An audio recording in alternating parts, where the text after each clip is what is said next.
Hello students, welcome back to our YouTube channel Adhunik digital classes. Previous class में हम लोगों ने प्रकाशिक यंत्र से जुड़ी जितनी भी थियरी थी उसको कंप्लीट कर लिया था। दर्शन कोड पढ़ा था, सरल सूक्ष्मदर्शी पढ़ा था, संयुक्त सूक्ष्मदर्शी पढ़ा था, इन सब के फार्मूले डेराइव किए थे। खगोलीय दूरदर्शी पढ़ा था, अपवर्ती और परावर्ती दूरदर्शी के बारे में बात की थी। विभेदन क्षमता हमारे में इस बार है नहीं तो उसके बारे में बात नहीं किया था हम लोगों ने। आज की क्लास में अपवर्तन, प्रिज्म और प्रकाशिक यंत्र पर आधारित सवालों का अभ्यास करेंगे हम। तो सबसे पहले हम बात करेंगे यहाँ पर जो हर एक पैटर्न में पूछे जाते क्वेश्चन है उसके एक एक क्वेश्चन यहाँ पर लिए गए हैं। हर एक पैटर्न आपको देखने को मिलेगा, तो आप अगर इन्हें पहले सॉल्व करना चाहते हैं वीडियो को पॉज कीजिए और क्वेश्चन को सॉल्व कीजिए, उसके बाद आंसर चेक करिए। सबसे पहले यहाँ पर पहला क्वेश्चन दिया गया है, 0.2 मीटर त्रिज्या वाले एक बड़े जार की तली से 0.1 मीटर ऊंचाई तक एक द्रव भरा जाता है। जार की तली के बीच में एक छोटा सा प्रकाश स्रोत है। द्रव के तल, यहां पर यह तल लिखा गया है, द्रव के तल पर वह क्षेत्र ज्ञात कीजिए जिससे प्रकाश बाहर निकलता है। तो हम लोगों को पता है कि यह क्वेश्चन किस पर आधारित है, तो प्रकाश के पूर्ण आंतरिक परावर्तन पर आधारित है। प्रकाश के पूर्ण आंतरिक परावर्तन के बारे में अगर पढ़ें तो यहां पर हम लोग जानते हैं कि अगर इधर बनाया जाए कोई ये जार, ठीक है, ये जार बनाया जाए जिसके बारे में बात कर रहे हैं, ये जार बना, ठीक है, इसकी त्रिज्या दे रखी 0.2, तो इस जार की त्रिज्या दे रखी है, यहां से यहां तक की त्रिज्या होगी, ये 0.2 मीटर दे रखी है। और इसकी गहराई देखो कितनी है, तो इसके अंदर जो द्रव भरा है वो इस गहराई में भरा गया है। ये गहराई कितनी है, तो वो गहराई दे रखी है 0.2 मीटर। ये गहराई 0.1 है, 0.1 मीटर।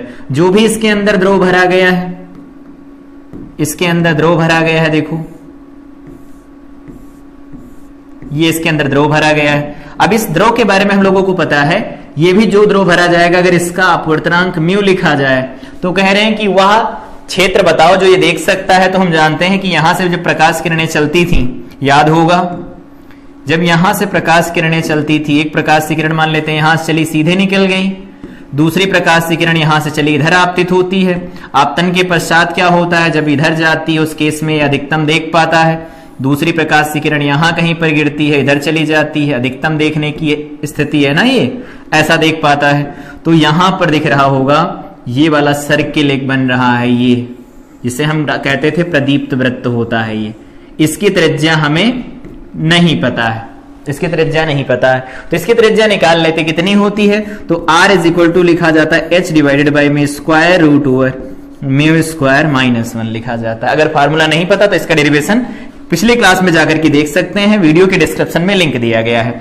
H की बात करें तो H कितना दिया गया है, 0.1 मीटर दिया गया है। स्क्वायर रूट ओवर यहां पर म्यू का स्क्वायर, म्यू दिया गया है 1.4, तो 1.4 का स्क्वायर लिख लेंगे, -1 लिखा जाएगा। ये R की वैल्यू हमारे पास निकल के आई। हमें क्या चाहिए, क्षेत्रफल चाहिए, तो निकाल लेते हैं क्षेत्रफल क्या आएगा। यहां से वैल्यू देखो, क्षेत्रफल लिखेंगे तो A इज इक्वल टू लिखा जाएगा पाई R स्क्वायर। पाई की वैल्यू 3.14 इंटू में R का स्क्वायर, तो इसी का स्क्वायर हो जाएगा, तो ये बन जाएगा 10 टू द पावर -1 है तो 2 बन जाएगा, और इसका स्क्वायर करेंगे तो रूट हट जाएगा, ये बनेगा 1.96 माइनस का 1 बनेगा। सॉल्व कर दो तो 3.14 into 10 to the power of -2 divided by, ये बन जाएगा 0. क्या लिखेंगे इसे, 96 लिखेंगे। सॉल्व कर देंगे 0.0327 मीटर स्क्वायर रिजल्ट निकल के आ जाएगा। तो अगर ये फार्मूला हमें पता होता है तो हम सॉल्व कर सकते हैं। तो प्रदीप्त वृत्त की त्रिज्या का ये जो फार्मूला है वो याद रखेंगे, ठीक है। अगला क्वेश्चन देखो दिया गया है। अगले क्वेश्चन में कह रहे हैं कि प्रकाश विरल माध्यम से सघन माध्यम में जाता है, ठीक है। प्रकाश विरल माध्यम से सघन माध्यम में जाता है, बनाओ इसे। हर एक क्वेश्चन को देखो बनाना जरूरी इसलिए है कि कोई गलती ना हो। यहां पर प्रकाश इधर विरल माध्यम में, तो विरल इधर μ1 हो गया, जा किसमें रहा, μ2 में जा रहा है, तो प्रकाश यहां पर आ रहा, विलंब खींचेंगे, ये सघन में जा रहा तो ऐसा जा रहा है, ठीक है। यहां जो कोण बनेगा वो I बनेगा और यहां पर R बनेगा, ठीक है। आपतन कोण I है। यदि अपवर्तित तथा परावर्तित किरणें परस्पर लंबवत, तो परावर्तित किरण किधर होगी, तो हम लोगों को पता है परावर्तित किरण इधर होगी, ऐसा ये हो जाएगी परावर्तित किरण, परावर्तित किरण हो गई। तो अगर ये परावर्तित किरण हो गई तो यहां से देखो इस वाले कोण को, हाँ परावर्तित किरण है, तो मान लेते हैं इधर ये r हो गया तो इधर वाला ये r डैश हो जाएगा। ध्यान रखेंगे r डैश किसके बराबर होगा, i के बराबर होगा। कैसे, ये दोनों कोण आपस में बराबर बराबर परावर्तन के नियम से, परावर्तन के नियम से ऐसा हो गया। ठीक है, यहां पर कह रहे हैं ये दोनों 90 डिग्री हैं, दोनों 90 डिग्री दिए गए हैं। तो ऐसा देख सकते हैं ये r डैश प्लस बीच में 90 है, ठीक है, प्लस यहां पर स्मॉल r किसके बराबर 180 डिग्री के बराबर आएंगे। तो बताओ r डैश प्लस r किसके बराबर 90 डिग्री के बराबर आ जाएगा। ठीक है, जिसकी वैल्यू चाहिए होगी निकाल लेंगे, कोई दिक्कत नहीं है। अब इसे सॉल्व करते हैं, क्या आएगा रिजल्ट। सबसे पहले हम यहां पर बात करते हैं स्नेल के नियम से। अपवर्तन भी तो हो रहा है, तो यहां लिखेंगे साइन आई, ठीक है, इनटू में उस माध्यम का अपवर्तनांक μ1, यहां लिखेंगे साइन आर, इनटू में उस माध्यम का अपवर्तनांक कितना लिखेंगे μ2 लिख देंगे। ठीक है, बताना क्या कह रहे हैं, क्रांतिक कोण का मान बताओ। तो क्रांतिक कोण का मान पहले फार्मूला लगाओ ना, साइन आई सी बराबर होता है μr बटा μd।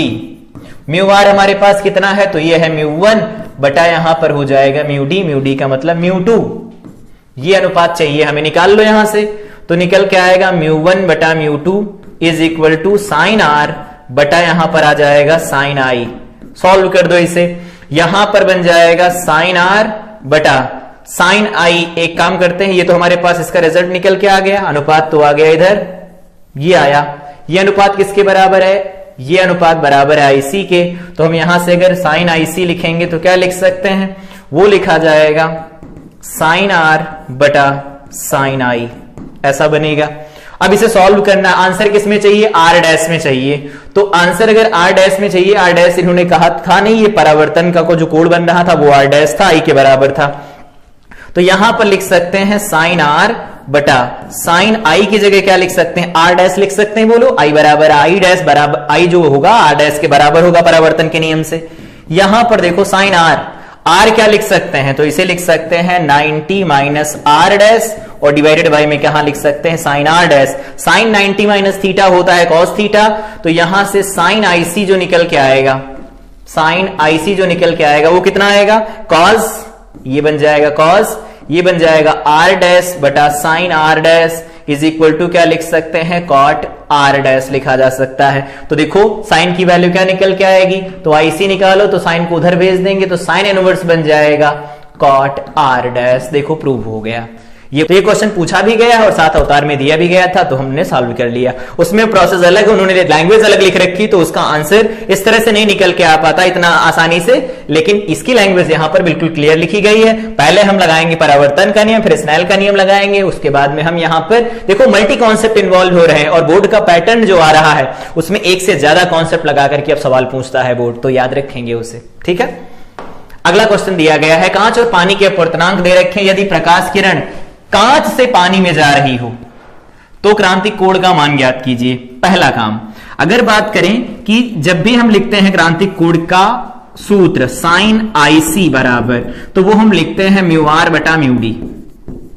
सबसे पहला काम बताओ, म्यू जी जो दे रखा है वो कितना है, कांच का दिया गया 1.52 और म्यू वाटर का कितना दे रखा 1.33, ऐसा है। कौन सा घन है, तो सघन दिया गया है 1.52, विरल कौन सा दिया गया है 1.33 दिया गया है। और यहां से अगर आईसी की वैल्यू निकालेंगे साइन आईसी, तो ये सॉल्व करेंगे तो निकल के आएगा 0.875 और ये किसके बराबर होगा, तो साइन 61 डिग्री और 3 मिनट के बराबर होगा।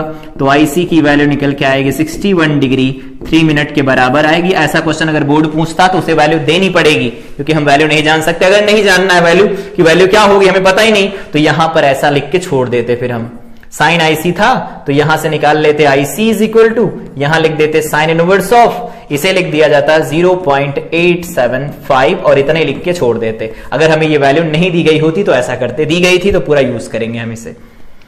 अगला क्वेश्चन दिया गया, एक तैरती हुई मछली पानी के धरातल से 2 मीटर नीचे दिखाई देती है, 2 मीटर नीचे दिखाई देती है नहीं, तो ये क्या हो गया, एच अपरेंट हो गया, डेरिवेशन कराया था याद होगा।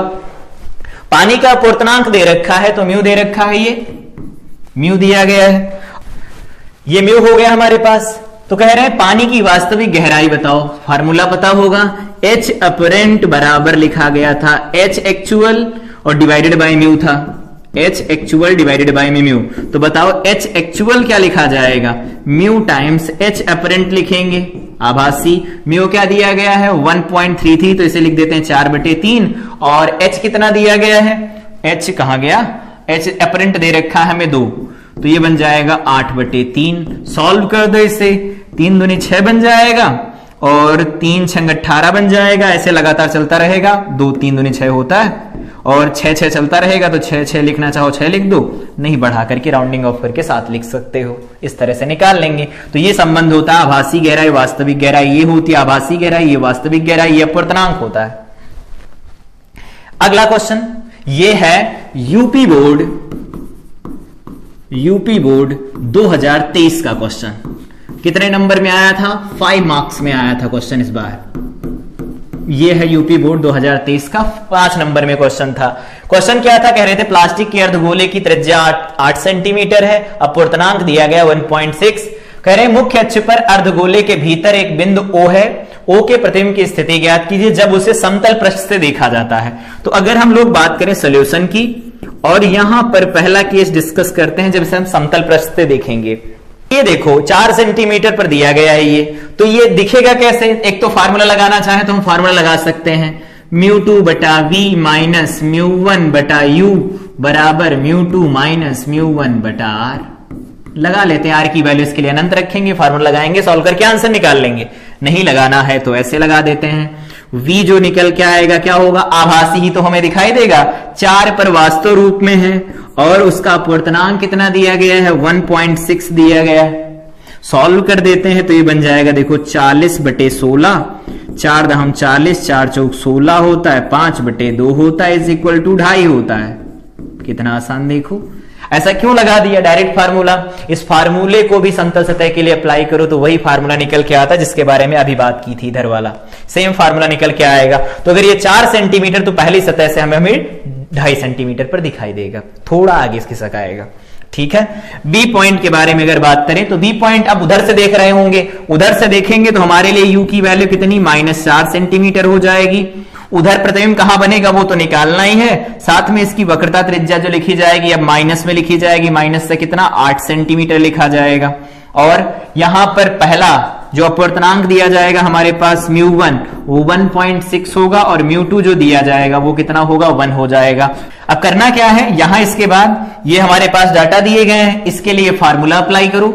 मतलब क्या है, μ2/v minus μ1/u is equal to μ2 minus μ1/r। इस फार्मूले में वैल्यू पुट कर लो, देखो v क्या निकल के आता है, तो v की वैल्यू यहां से मिल जाएगी, एक v की वैल्यू यहां मिल गई। ये क्वेश्चन 5 नंबर में देखो पूछा गया था, तो डाटा यहां लिखा गया, इसमें वैल्यू पुट करके आंसर निकाल लेना। ये वाला आंसर निकाल दिया गया है, 5 नंबर में पूछा गया था देखो यूपी बोर्ड के अंदर। तो वेरियस टाइप ऑफ प्रॉब्लम के साथ हमें डील करना आना चाहिए, ऐसा नहीं कि हम सिर्फ वक्राकार सतह के लिए कर सकते, वक्राकार और समतल लगा के आ जाए तो हम नहीं कर सकते, कर सकते हैं। इसके बाद अगला क्वेश्चन दिया गया, एक वस्तु से पर्दा 75 सेंटीमीटर दूर रखा गया है और इनके बीच में लेंस रखा जाता है। कहां रखा जाए वास्तविक प्रतिबिंब बन सके, तो हम लोगों को पता है लेंस कहां रखा जाए वास्तविक प्रतिबिंब बन सके। वास्तविक प्रतिबिंब बनाता कौन है, केवल और केवल अवतल। तो अवतल उत्तल बनाता है, वास्तविक चाहिए, हाँ वास्तविक चाहिए वस्तु से। ठीक है, यहां पर मान लेते रख दिया गया ऐसा कुछ है, पर्दा इधर कहीं पर है, वस्तु इधर कहीं पर है, यहां पर कहीं पर है वस्तु, पर्दा इधर रखा गया है।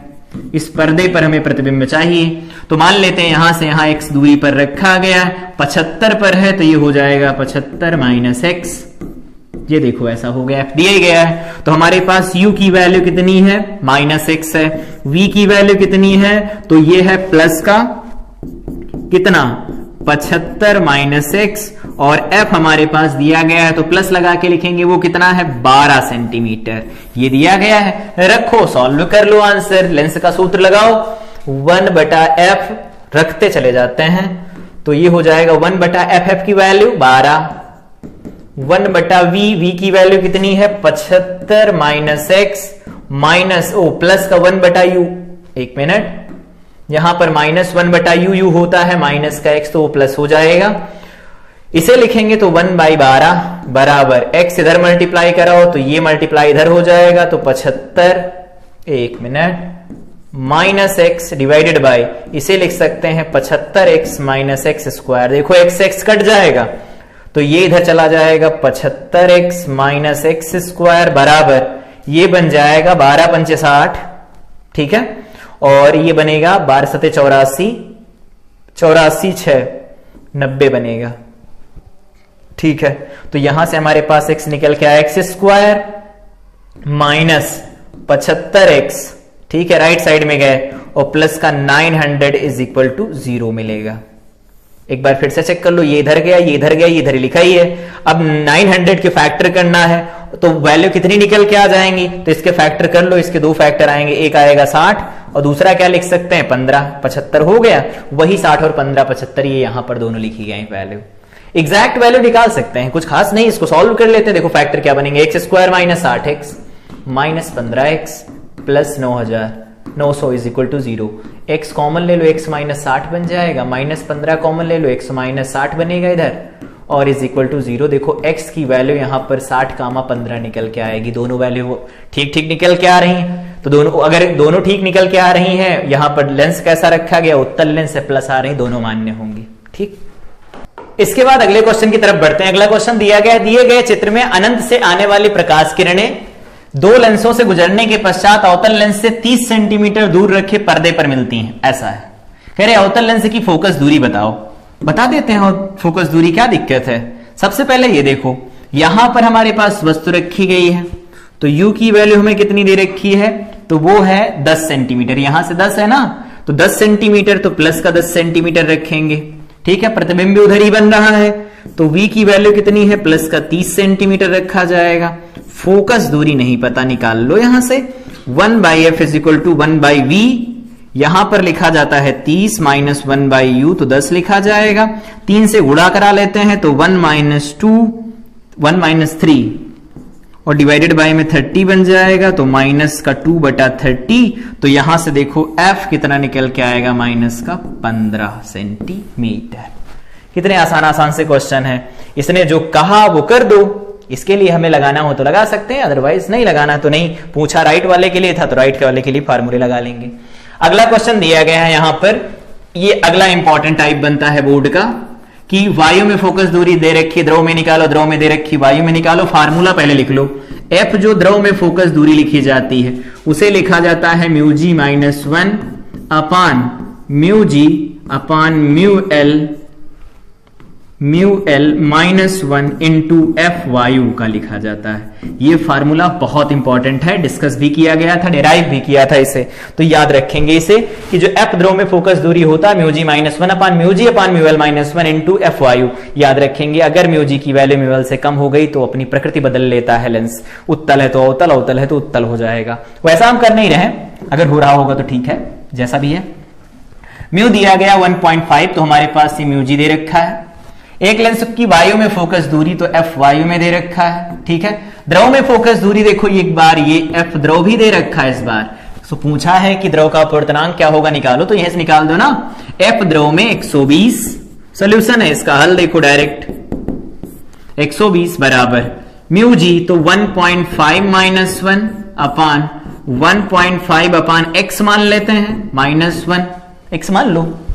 और यहां पर वायु में फोकस दूरी कितनी दे रखी, तो 30 दे रखी है, ये 30 है।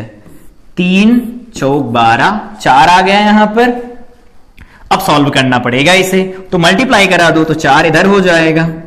1.5 by x minus 1 is equal to 0.5।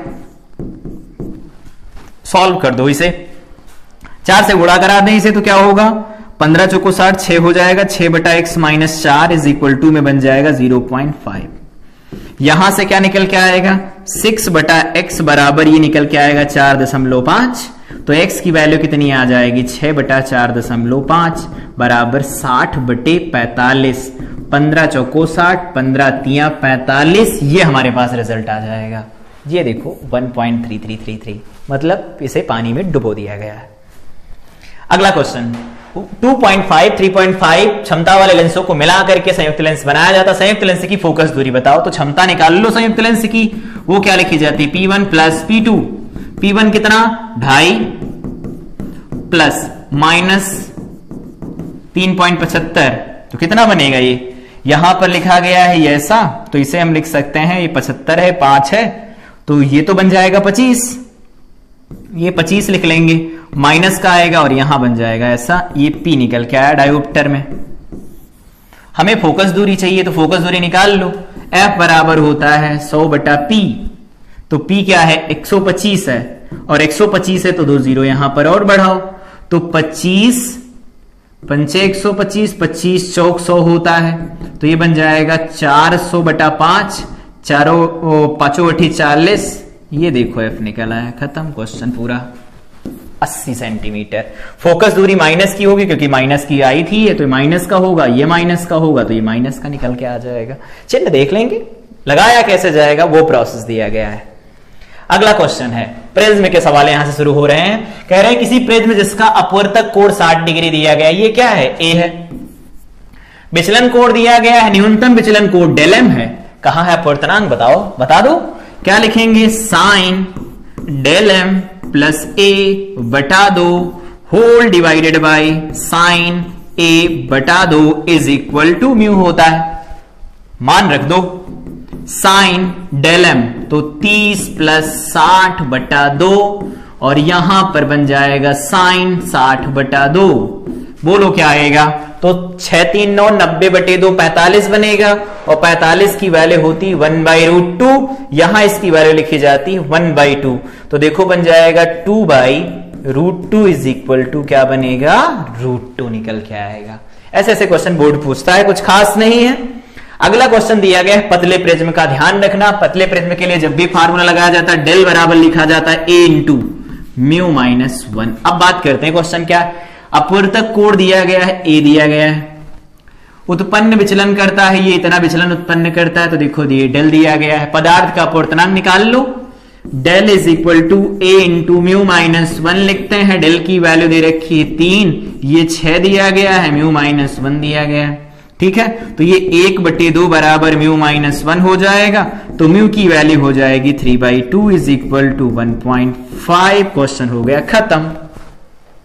अगला क्वेश्चन, इसके बाद अगला क्वेश्चन दे रखा है, कह रहे हैं किसी प्रिज्म का अपवर्तक कोण जो दिया गया है वो a है और अपवर्तनांक दिया गया है, न्यूनतम विचलन कोण बताना है। तो हमें पता है म्यू, म्यू क्या होता है? तो म्यू है यहां पर cot a/2 is equal to लिखा जाता है sine del m plus a/2 और यहां पर साइन a/2 लिखा जाता है। बहुत अच्छी बात। इसे क्या लिख सकते हैं? तो इसे लिखा जा सकता है साइन a/2 डिवाइडेड बाय में क्या लिख सकते हैं? कॉस a/2, उल्टा लिख दिया है। कॉट है तो कॉस a/2 लिखो ऊपर, नीचे लिख देते हैं साइन a/2। ये देखो निपट गए यहां से, ठीक है। अब आगे सॉल्व करना है तो सॉल्व कर लेते हैं। देखो क्या बनेगा, उधर लिखा गया कॉस, इधर लिखा गया साइन, बदल लो। क्या है? Sine del m plus a/2 is equal to यहां पर लिखा जाएगा कॉस a/2। कॉस को साइन में बदल लें या साइन को कॉस में बदल लें, जैसा चाहे वैसा कर लें। इधर वाले के साथ गड़बड़ करते हैं, तो यहां साइन है, ये डेल एम है, प्लस a/2 बन जाएगा। यहां पर क्या लिख सकते हैं? इसे लिख सकते हैं साइन ऑफ, यहां लिख सकते हैं π/2 लिखना चाहे, या 180 लिख देते हो, 90 लिख लेते हैं। 90 90 और माइनस का a/2 लिख सकते हैं। बोलो सही है, ये बदल तो इसी में जाएगा। अब दोनों तरफ साइन को कंपेयर करवा लो, तो बन जाएगा डेल एम प्लस a/2, ये बन जाएगा 180 माइनस a/2, 2 से 2 काट दो, और ये जो a है उधर चला जाएगा, तो डेल एम देखो निकल के आ रहा है 180 डिग्री, माइनस a उधर, एक और a उधर जाएगा तो 2a बन जाएगा। ये देखो हमारे पास आंसर निकल के आ जाएगा। अगला क्वेश्चन, एक यौगिक, यहां पर प्रकाशिक यंत्र शुरू हो गए हैं। एक यौगिक सूक्ष्मदर्शी के अभिदृश्यक लेंस का आवर्धन MO और सूक्ष्मदर्शी की आवर्धन क्षमता कैपिटल M दे रखी है। तो पूछा क्या है? नेत्र लेंस का आवर्धन बताओ। याद होगा M इज इक्वल टू लिखा जाता है MO इंटू ME। ये दे रखा है 35, MO दे रखा है 7, ME नहीं पता, तो यहां से ME निकालेंगे तो कितना आ जाएगा? 5 निकल के आ जाएगा। देखो आंसर हो गया। अगला क्वेश्चन, एक दूरदर्शी के कोणीय आवर्धन क्षमता दे रखी है, कोणीय आवर्धन क्षमता M दे रखा है, और लेंसों के बीच की दूरी दे रखी है, किसकी, दूरदर्शी की बात कर रहे हैं ये, और अंतिम प्रतिबिंब अनंत पर बनता, बहुत अच्छी बात है। ये हमारे पास एल दिया गया है और ये FO प्लस FE लिखा जाता है। आवर्धन क्षमता क्या होती, माइनस FO अपान FE होती। प्रतिबिंब कैसा बनता है, वास्तविक बनता है। इन दैट केस हम यहां पर -5 लिखेंगे। तो बहुत अच्छी बात है। FO की वैल्यू क्या निकल के आई, 5, FE निकल के आ गई। समीकरण 1, दूसरी समीकरण क्या है, FO plus FE is equal to कितना निकल के आया, 36। रख दो 5 FE plus FE is equal to 36। तो FE की वैल्यू कितनी आएगी, 36/6, 6 सेंटीमीटर आ गया। तो FE की वैल्यू 6 आई, तो FO देखो क्या मिलेगा, 5 × 6 बराबर में 30 सेंटीमीटर मिल जाएगा। इसके बाद अगला क्वेश्चन दिया गया, किसी छोटी दूरबीन के अभिदृश्यक की फोकस दूरी दे रखी। अभिदृश्यक देखो बड़ा है, अभिदृश्यक बड़ा किसमें होता है, दूरदर्शी में बड़ा होता है, और यहां पर नेत्रिका छोटी होती तो छोटी दे रखी है। तो ये हमारे पास FO हो गया, ये हमारे पास FE निकल के आया। दूरबीन की आवर्धन क्षमता कितनी होगी, जबकि यहां पर कह रहे हैं पृथक्कन दूरी बतानी है, सब कुछ बता देना है। तो एक काम करते हैं, यहां कुछ कहा नहीं तो अंतिम प्रतिबिंब कहां मानेंगे, अनंत पर मान लेते हैं। तो M इज इक्वल टू क्या लिखेंगे, -FO/FE लिखा जाता है, ठीक है। और अगर हम चिन्ह के साथ लिख रहे हैं तो फाइनली वैल्यू लिख लेंगे पूरी। यहां पर FE का चिन्ह होता है तो हटाओ इसे, यहां पर क्या लिखेंगे, FO/FE डायरेक्ट। FO क्या है, तो FO हमारे पास 144 दिया गया और ये 6 दिया गया है। M की वैल्यू निकाल लो, 6 दूनी 12 और 6 चौक 24 बन जाएगा, 6 चौक 24 बन जाएगा। तो 24 हो गई आवर्धन क्षमता। दूसरा पॉइंट क्या होगा, दूसरा पॉइंट ये होता है दूरबीन की पृथक्कन दूरी बताओ। तो L बराबर क्या होता है, FO प्लस FE होता है। FO कितना है, 144, FE 6 4 10, 150 सेंटीमीटर हमारे पास ये रिजल्ट निकल के आ जाएगा। ये हमारे पास रिजल्ट निकल के आ जाएगा। 150 सेंटीमीटर लंबाई हो जाएगी, 150 सेंटीमीटर लंबाई हो जाएगी। FO प्लस FE लिखा जाता है, वो लिख देंगे हम लोग। यहां पर 140 लिखा गया था, 140 नहीं 150 आएगा, कैलकुलेट कर लेंगे। तो दूरबीन का मतलब ये हो गया हमारे पास दूरदर्शी से है। अगर समझना है तो लिख लो दूरदर्शी से है। अगला क्वेश्चन यहां पर दिया गया है, ये हमारे पास यूपी बोर्ड 2023 में 5 मार्क्स में पूछा गया क्वेश्चन है, फिर से, ठीक है। 2 क्वेश्चन अब तक आ चुके हैं, ये 5 नंबर में आया क्वेश्चन था। ये क्वेश्चन आप लोगों के लिए होमवर्क रहेगा, खुद ही ट्राई करना है। ट्राई करने के बाद जो भी आंसर आएगा कमेंट सेक्शन में लिखना है। करना क्या है, देखो सब कुछ लिखा गया है। अभिदृश्यक और नेत्रिका की फोकस दूरियां दे रखी हैं। अभिदृश्यक 3 सेंटीमीटर की वस्तु जो रखी गई उसको फोकसित करता है। अंतिम प्रतिबिंब कहां बनता है, स्पष्ट दृष्टि की न्यूनतम दूरी पर बनता है, 25 पर बनता है। अभिदृश्यक और नेत्रिका के मध्य की दूरी बताओ। देखो 1 लाइन का क्वेश्चन है, सॉल्व खुद ही करना है। तो ये आपका होमवर्क रहेगा। यहां पर हम लोगों ने अपवर्तन, प्रिज्म और प्रकाशिकी यंत्र के सारे सवाल डिस्कस कर लिए, उसकी पूरी थ्योरी कंप्लीट कर ली है। इसके बाद की क्लासों में हम लोग तरंग प्रकाशिकी शुरू करेंगे। तो तब तक के लिए किरण प्रकाशिकी के अब तक जितने भी लेक्चर हुए हैं उन सबको रिवाइज करें। मिलते हैं अगली क्लास में। Till then I wish you all the best.